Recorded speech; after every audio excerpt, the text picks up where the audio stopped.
Okay. So இந்த செஷனில் நம்ம எதை பற்றி பார்க்க போகிறோம் அப்படின்னா vCenter ரிலேட்டடான ட்ரபிள் ஷூட்டிங் வந்து பார்க்க போகிறோம். ஓகே. லைக் ஒரு vCenter எனக்கு ஆக்சஸ் ஆகலை அப்படின்னா என்ன பண்ணணும் அப்படிங்கிறத இப்போ வந்து கொஸ்டின். இப்போ இது ஒரு vCenter. இந்த vCenter மூலமாக we can able to access the inventory. சரியா? இப்போ இந்த vCenter ஆக்சஸ் ஆகலை அப்படிங்கிறத சினாரியோ. இது ரெண்டு டைப் ஆஃப் சினாரியோ இருக்குது. ஒன்று, நீங்கள் இந்த vCenter ஐபி போடுறப்ப உங்களுக்கு vCenter லாகின் பேஜ் வரும், ஆனால் உள்ளே லாகின் பண்ண முடியாது. அது ஒரு சினாரியோ. செகண்டு, இப்போ vCenter நீங்கள் லாகின் பண்ணுறப்ப உங்கள் லாகின் பேஜே வராது. லாகின் பேஜ் வராமல் டேரெக்டாக 503 எரர் அப்படின்னு சொல்லி வரும். இந்த vCenter வந்து பார்த்தீங்கன்னா 503 எரர் வரும்.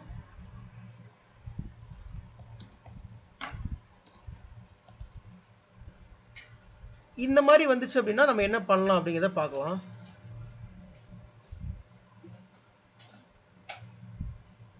ஸோ இந்த மாதிரி வரும். நீங்கள் vCenter ஆக்சஸ் பண்ணுறப்ப ஒன்று லாகின் பேஜ் வந்து உள்ளே லாகின் பண்ண முடியாது, அல்லது லாகின் பேஜே வராது. மூணு சினாரியோ. லாகின் பேஜே ஓப்பன் ஆகாது ஒன்று. செகண்டு, லாகின் பேஜ் வந்தால் உள்ளே லாகின் பண்ண முடியல. தேர்டு, இந்த 503 எரர் வருது. இந்த இருக்கு இல்லையா, ஃபெயில் டு கனெக்ட். இந்த இருக்கு போதுங்க, 503 service unavailable, fail to connect end point அப்படிங்கிற எரர் வந்து வருது. அப்படின்னா நம்ம என்ன பண்ணலாம் அப்படின்னு சொல்லி பார்க்கலாம். ஸோ ஃபஸ்ட்டு, ஒரு vCenter கனெக்டே ஆகலை அப்படின்னா என்ன பண்ணுறது. நான் வந்து அந்த vCenter ஐபியை வந்து என்னோடய ப்ரௌசரில் போடுறேன். அப்படி போடுறப்ப vCenter வந்து ஓப்பனே ஆகலை, அந்த வெப்பேஜ் வந்து லோடே ஆகலை. ஸோ அப்போ என்னென்ன செக் பண்ணணும் அப்படின்னு வந்து நான் வந்து சொல்கிறேன். ஸோ vCenter இந்த இடத்துல பேஜ் லோடே ஆகலை அப்படின்னா maybe the vCenter might be down. அதை நோட் பண்ணிக்கோங்க நீங்கள்.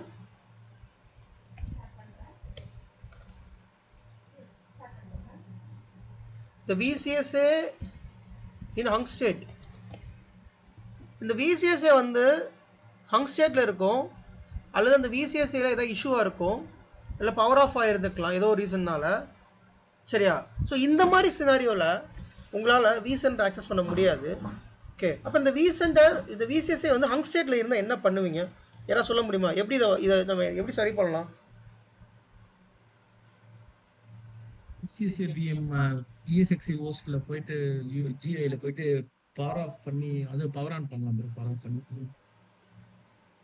ஓகே. இல்லை, எந்த ESXi ஹோஸ்ட்டில் போவீங்க? அந்த VCSA VM இருக்குங்களே. ஓகே, அந்த ESXi உள்ள போயிடும். ஓகே, அதுக்கு அடுத்தது ஸோ தட் அது அந்த ஹோஸ்ட்ல போயிட்டு உள்ள ESXi ஹோஸ்ட்ல கிளிக் பண்ணி VMs இருக்கும், VCSA VM. ஸோ அந்த VCSA VM போய் ரைட் கிளிக் பண்ணீங்கன்னா okay. So power on. Okay. So நீங்கள் சொல்கிற மாதிரி நான் போகிறேன், ESXi UI எடுத்துக்கிறேன். சரியா? ஹோஸ்ட் UI லாகின் பண்ணுறேன். ஏன் அப்படின்னா vCenter உங்களுக்கு ஓப்பன் ஆகாது. vCenter ஓப்பன் ஆகலை அப்படின்னா உங்களுக்கு இதெல்லாம் பார்க்கவே முடியாது. அப்போ நீங்கள் முதல்ல உங்களுக்கு இன்வென்டரியில் இருக்கும் இந்த particular virtual machine, VCSA VM எந்த ESXi ஹோஸ்ட்டில் இருக்குது அப்படின்னு உங்களுக்கு ஆல்ரெடி தெரிஞ்சிருக்கணும், கண்டிப்பாக தெரிஞ்சிருக்கணும். அல்லது அட்லீஸ்ட் எந்த கிளஸ்டரில் இருக்கான்னு தெரிஞ்சிருக்கணும். அந்த கிளஸ்டரில் எத்தனை ஹோஸ்ட் இருக்கோ அது எல்லாமே லாகின் பண்ணி செக் பண்ணுங்கள். செக் பண்ணிவிட்டு அதில் VCSA VM இந்த மாதிரி ரன் ஆகும். இதை ஃபஸ்ட்டு இதோட ஸ்டேட்டஸ் பாருங்கள். இதோட கன்சோல் மொதல் ஓப்பன் பண்ணுங்கள். ரைட் கிளிக் பண்ணி இதோட கன்சோல் மொதல் ஓப்பன் பண்ணுங்கள். இதோட கன்சோல் ஓப்பன் பண்ணி இது என்ன ஸ்டேட்டஸில் இருக்குது, ஹங் ஸ்டேட்டில் இருக்கா இல்லை உள்ள லாகின் ஆகான்னு செக் பண்ணுங்கள். இப்போ இதை F2 ப்ரெஸ் பண்ணால் எனக்கு ஒர்க் ஆகணும். இப்போ எனக்கு இது வந்து ஒர்க் ஆகுது. சரியா? இப்போ இது F2 ப்ரெஸ் பண்ணால் எனக்கு எதுவுமே பண்ணலை, எதுவுமே ஒர்க் ஆகலை அப்படின்னா ஹங் ஸ்டேட்டில் இருக்குன்னு அர்த்தம். ஸோ ஹங் ஸ்டேட்டில் இருந்துச்சுன்னா வேறு ஆப்ஷனே கிடையாது. நீங்கள் ரைட் கிளிக் பண்ணி ரீசெட் தான் பண்ணி ஆகணும், வேறு ஆப்ஷனே கிடையாது. There is only option reset. Hung ஸ்டேட்டில் இருந்தால், ஹங் ஸ்டேட் அப்படிங்கிறது அது எதுவுமே பண்ண முடியலை அப்படிங்கிற பட்சத்தில் ரீசெட் பண்ணிங்கன்னா அந்த ஹங் ஸ்டேட்லேருந்து ரிலீஸ் ஆயிரும். தென் அதுக்கடுத்து vCenter வந்து ஆக்சஸ் ஆயிரும். அதுக்கப்புறமா நீங்கள் வந்து இதை அனலைஸ் பண்ணணும், இது எதுக்காக ஹங் ஸ்டேட் போச்சு. மேபி இது வந்து ஹங் ஸ்டேட் போகிறதுக்கு என்னென்ன ரீசன் இருக்குன்னு ஆல்ரெடி நான் கிளாஸ் எடுத்திருக்கேன், விர்ச்சுவல் மிஷின் கிளாஸில் எடுத்திருக்கேன். லைக் இது வந்து ஆல்ரெடி வந்து ஹை CPU ஹை மெமரி யூட்டிலைசேஷனாக இருந்தால் ஹங் ஸ்டேட் போயிருக்கலாம். இல்லை இந்த விர்ச்சுவல் மிஷின் ரன் ஆகிற ESXi ஹோஸ்ட் வந்து 100% CPU யூட்டிலேஷன் இல்லை மெமரி யூட்டிலேஷன் இருந்தால் ஹங் ஸ்டேட் போயிருக்கலாம். அல்லது இந்த விர்ச்சுவல் மிஷின் ரன் ஆகிற டேட்டா ஸ்டோர் டவுனாக இருந்துச்சு அப்படின்னாலும் இது ஹங் ஸ்டேட் போகிறதுக்கான சான்சஸ் இருக்குது. ஓகே, இந்த மாதிரி சினாரியோவில் இந்த ஹங் ஸ்டேட் வந்து போகும். அப்போ நீங்கள் வந்து ஹங் ஸ்டேட்லேருந்து இதை வெளியில் கொண்டு வந்துட்டிங்கன்னா இதை சரி பண்ணிடலாம். சரியா? ஸோ இதை நோட் பண்ணிக்கோங்க. இது ஃபஸ்ட்டு பாயிண்ட். இது தென் எனக்கு வந்து ஆக்சஸ் ஆகலை அப்படின்னா இந்த ESXi ப்ராப்பராக இருக்கணும். இன்னொன்று சொல்ல மறந்துட்டேன், சம்டைம்ஸ் உங்களுக்கு vCenter வந்து ஆக்சஸ் ஆகாது, மேபி அந்த ESXi டவுன் ஆகிருக்கும். அப்போ அந்த ESXi டவுன் அப்படின்னா இந்த vCenter என்ன ஆகும்? இப்போ இந்த ESXi டவுன், இப்போ இதில் இருக்கிற VCSI VM என்ன ஆகும்? Can someone tell me? இப்போ இந்த ESXi டவுனு, இந்த vCenter இருக்கிற ESXi டவுனு, இப்போ இந்த VCSI VM என்ன ஆகும்?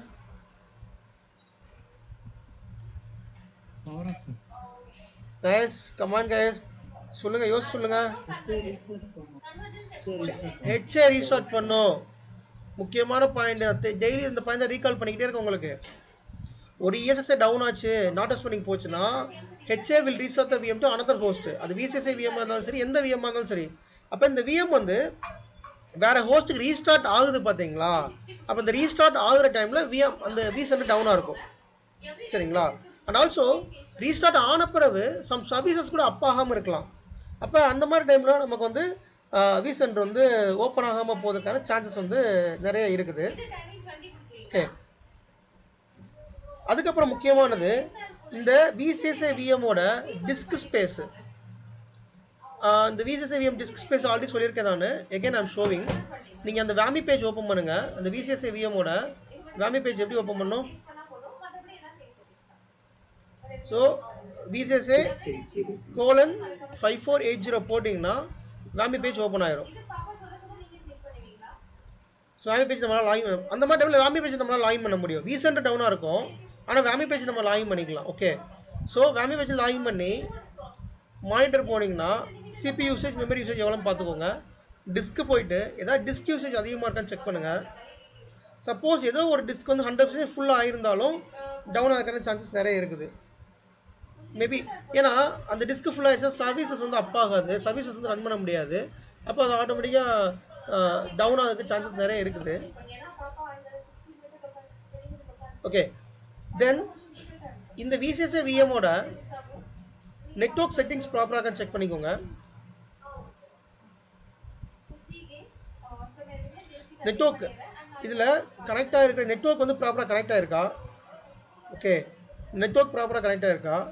அண்ட் இந்த VCSI VMோட போர்ட் குரூப் கரெக்டாக அசைனாக இருக்கா? இந்த VCSI VMக்கு ஒரு போர்ட் குரூப் இருக்கும், அந்த போர்ட் குரூப் வந்து கரெக்டாக அசைனாக இருக்கா? இதெல்லாமே செக் பண்ணணும். இப்போ தப்பான போர்ட் குரூப் இருந்தாலோ அல்லது இங்கே வந்து கனெக்டட் ஸ்டேட்டஸ் இல்லாமல் டிஸ்கனெக்டட் ஸ்டேட்டில் இருந்தாலும் நம்மளால் கண்டிப்பாக vCenter வந்து ஆக்சஸ் பண்ண முடியாது. ஸோ அந்த மாதிரி டைமில் இதே ஒரு கிராஸ் செக் பண்ணிக்கோங்க, இதெல்லாமே ப்ராப்பராக இருக்கா அப்படின்னு சொல்லிட்டு. அப்புறம் சம்டைம்ஸ் ஃபயர்வால் எதுவும் பிளாக் பண்ணாலும் vCenter VM வந்து ஓப்பன் பண்ணுறதுக்கான சான்சஸ் வந்து முடியாது. ஸோ ஃபயர்வால் வந்து பிளாக் பண்ணாமல் இருக்கணும், ஃபயர்வால் போர்ட் வந்து இதை வந்து பிளாக் பண்ணாமல் இருக்கணும். இப்போ நம்ம இது வரைக்கும் பார்த்தது வந்து என்னால் vCenter ஆக்சஸ் பண்ண முடியலை அப்படிங்கிற சினாரியோ. இப்போ நான் சொல்ல போகிற சினாரியோ வந்து என்னோடய vCenter வந்து ஆக்சஸ் லைக் 503 எரர் வருது அப்படின்னா என்ன பண்ணுறது? ஸோ 503 எரர் வருது அப்படின்னா அல்டிமேட்டாக ஒரே ஒரு ரீசன் தான், அந்த vCenterல சர்வீசஸ் எதுவுமே ரன் ஆகலைன்னு அர்த்தம். சரிங்களா? உங்கள் vCenter நீங்கள் வந்து லாகின் பண்ணுறப்ப 503 எரர் வருதுன்னா நீங்கள் சர்வீசஸ் எதுவுமே ரன் பண்ணலன்னு அர்த்தம். அந்த சர்வீசஸ் வந்துட்டு ஸ்டார்ட் பண்ணணும். அப்போ நீங்கள் எப்படி ஸ்டார்ட் பண்ணலாம்னா வாமி பேஜ், அகைன் vCenter தான் 503 எரர் வருமே தவிர வாமி பேஜ் ஓப்பன் ஆகும். வாமி பேஜ் வந்து சர்வீசஸில் வந்து பார்த்தீங்கன்னா உங்களுக்கு சம் சர்வீசஸ் முக்கியமான சர்வீசஸ் எல்லாமே ஸ்டாப் ஆகிருக்கும். இப்போ இது வந்து எல்லா சர்வீஸும் ஸ்டார்ட் ஆகிருக்கு இல்லையா? இதில் அப்ளையன்ஸ் மேனேஜ்மெண்ட் சர்வீஸு, அப்புறம் vCenter சர்வீஸ் ஒரு சர்வீஸ் இருக்கும், அப்புறம் Postgres database service, VMware vCenter server, இந்த மாதிரி முக்கியமான சர்வீஸ் இருக்கு இல்லையா? இது எல்லாமே ஸ்டார்ட்டில் இருக்கணும். இதில் ஏதோ ஒரு சர்வீஸ் வந்து ஸ்டார்ட்டில் இல்லாமல் ஸ்டாப்பில் இருந்ததுன்னா நீங்கள் அந்த சர்வீஸை கிளிக் பண்ணிவிட்டு ரீஸ்டார்ட் கொடுங்க, அல்லது ஸ்டார்ட் அப்படின்னு சொல்லுது நீங்கள் வந்து கொடுங்க. ஸ்டில் எனக்கு வந்து சர்வீஸ் வந்து ரீஸ்டார்ட் ஆகலை, எனக்கு வந்து மறுபடியும் அதே இஷ்யூ இருக்குது அப்படின்னா கமாண்ட் லைனில் போயிட்டு ரீஸ்டார்ட் ஆல் அப்படின்னு கொடுங்க. தேர் இஸ் அ கமாண்ட், நம்ம ஆல்ரெடி அந்த கமாண்ட் ப்ரொவைட் பண்ணியிருக்கேன்னு நினைக்கிறேன். நீங்கள் இதிலே கூட எடுத்துக்கலாம், அந்த ரீஸ்டார்ட் கமாண்ட் கூட நம்ம கூகுளில் கூட எடுத்துக்கலாம்.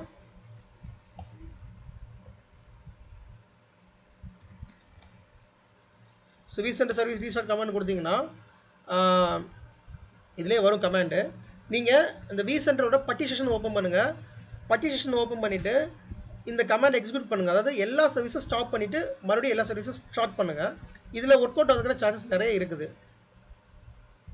ஸோ சர்வீஸ் கண்ட்ரோல் ஐஃபன் லிஸ்ட்டுன்னு கொடுத்தீங்கன்னா என்னென்ன சர்வீஸஸ் வந்து ரன் ஆகுது அப்படின்னு வந்து நமக்கு தெரியும். சர்வீஸ் கண்ட்ரோல் ஸ்டார்ட் ஆல் இல்லை சர்வீஸ் கண்ட்ரோல் ஸ்டாப் ஆல் கொடுங்க, எல்லா சர்வீஸும் ஸ்டாப் ஆயிரும். அதுக்கப்புறம் சர்வீஸ் கண்ட்ரோல் ஸ்டார்ட் ஆல் கொடுங்க, அதை ரீஸ்டார்ட் பண்ணுற மாதிரி தான் இது, எல்லா சர்வீஸும் ரீஸ்டார்ட் ஆயிரும்.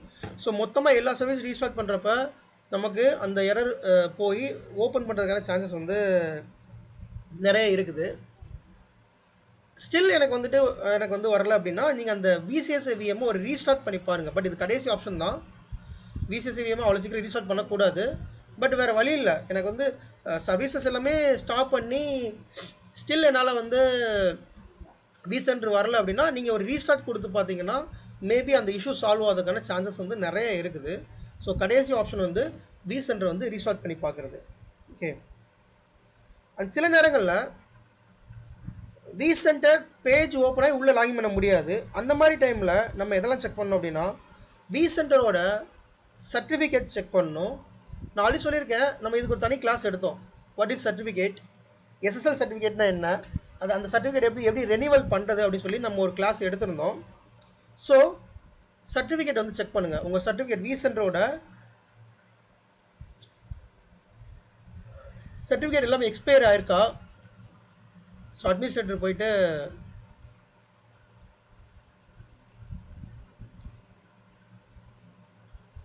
சர்டிஃபிகேட் மேனேஜ்மெண்ட் போனோம்னா இங்கே என்னென்ன சர்டிஃபிகேட் இருக்கோ அது எல்லாமே தெரியும். Machine certificate, SSL certificate, trusted root certificate, STS certificate. இந்த சர்டிஃபிகேட் வந்து ஒரு பர்டிகுலர் டைமுக்கு வந்து எக்ஸ்பயர் ஆயிடும். ஓகே, ஸோ அப்போ அதை ரெனிவல் பண்ணணும். இப்போ இது பார்த்தீங்கன்னா 2027 எக்ஸ்பயர் ஆகுது.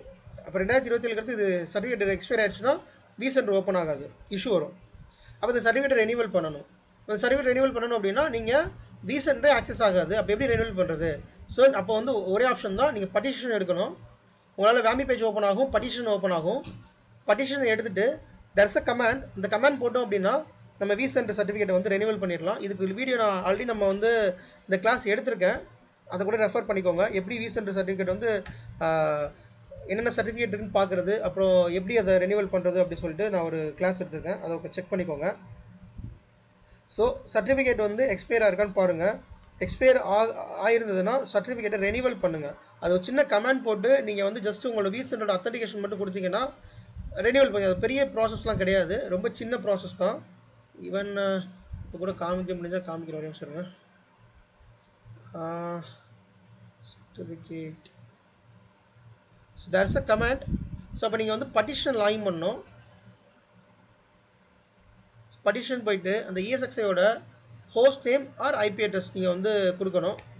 இஎஸ்எக்ஸையோட விசென்டரோட. ஸோ விசென்டரோட ஐபி வந்து இது.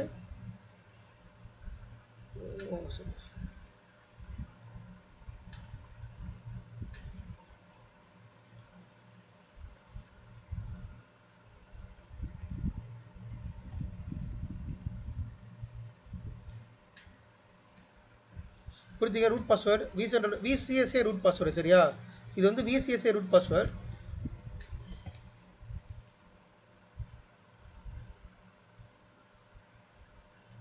ஸோ கொடுத்துட்டு இது இந்த மாதிரி வரும். இதில் ஷெல் அப்படின்னு டைப் பண்ணணும். டைப் பண்ணால் இந்த மாதிரி உங்களுக்கு ஆக்சஸ் வரும். இப்போ நான் ஒரு கமாண்ட் காப்பி பண்ணியிருக்கேன். இந்த கமாண்டை நீங்கள் என்ட்ரு பண்ணிங்கன்னா உங்களுக்கு எந்தெந்த சர்டிஃபிகேட் எப்போ எக்ஸ்பயர் ஆகுது அப்படி சொல்லி நமக்கு வந்து இதில் பார்த்துக்கலாம்.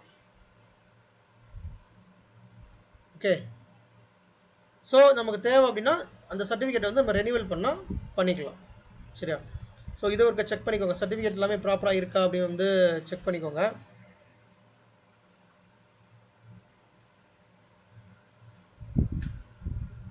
அப்புறம் சம்டைம்ஸ் விசிஎஸ்ஏயோட பாஸ்வேர்டு எக்ஸ்பயர் ஆகிருக்கும். அப்போ உங்களால் பேஜ் ஓப்பன் ஆகும், லாகின் பேஜ் ஓப்பன் ஆகும், ஆனால் பாஸ்வேர்டு அக்செப்ட் பண்ணாது.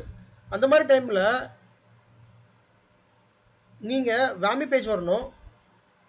வேமி பேஜ் வந்துட்டு வேமி பேஜ் உங்களுக்கு ஓப்பன் ஆகும். ஏன்னா வேமி பேஜுக்கு வேறு பாஸ்வேர்டு, விசென்ட்டுக்கு வேறு பாஸ்வேர்டு. ஓகே,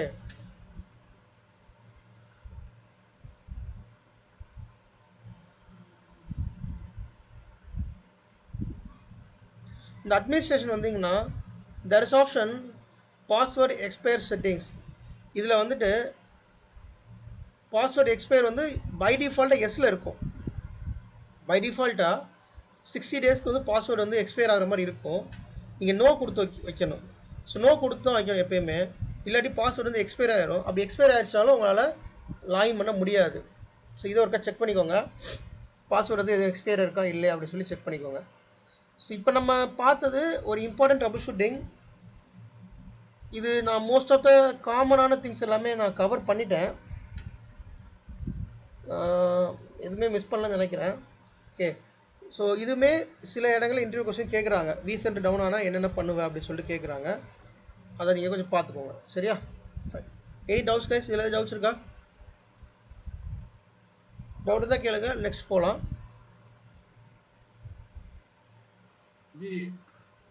சொல்லுங்க. இப்போ வேற ட்ரபிள் ஷூட்டிங்னா டிஎன்எஸ் வந்து எதனா நம்ம வந்து ரெக்கார்ட்ஸ் இல்லை அது மாதிரி இருந்தால் கூட லாகின் ஆகாதா? அப்படி ஆக்சுவலி அந்த பாயிண்ட்டை நான் விட்டுட்டேன்.